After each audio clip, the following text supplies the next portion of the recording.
Tashmë si e mendoj unë, ku ka qaluar kjo punë këto 10 vite? Ka qaluar në 3 aspekte kryesore, përfaqësimi. Zonat të rurale, aty ku jetojnë 40% të popullsisë, nuk patën përfaqësimin dhe pjesëmarrjen e duhur të pushtetit në këshillat vendore në vendimarrje. Kjo është e vërtet shumë e madhe që ka nevojë të rregullohet në kod apo ndërhyrje politike. Pjesa tjetër, në shërbime, patë një nivel të ullët të shërbimesh, qoftë urbane dhe rurale, po kryesisht diferencën e bëjnë mungesa e shërbime dhe vëmendjes në zonat rurale. Kam fjalën pra në fshat.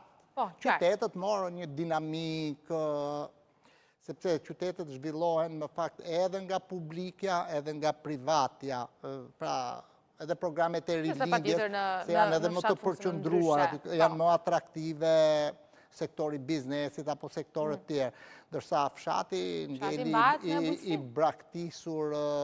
braktisur fare. Çështja e shpenzimeve, pastaj, pra, elementi tretë ishte ekonomia shkallës.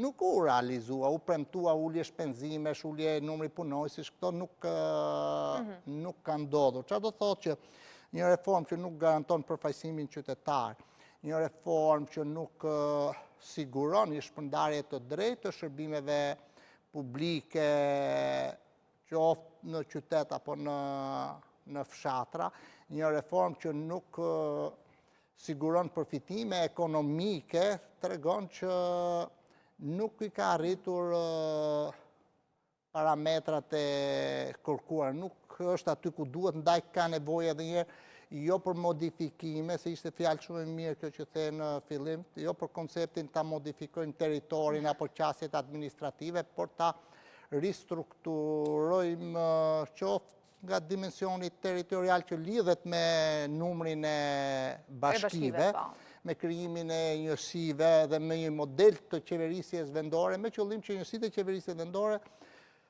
ta ushtrojnë autoritetin e tyre lirshëm, ta ushtrojnë aktivitetin e tyre nëpërmjet përfaqësimit, ta ushtrojnë autoritetin e tyre nëpërmjet buxheteve dhe pavarësisë që ato kanë, dhe ta ushtrojnë këtë autoritet me qëllim që të ndryshojnë jetën qytetarëve dhe të mbajnë qytetarët aty ku janë.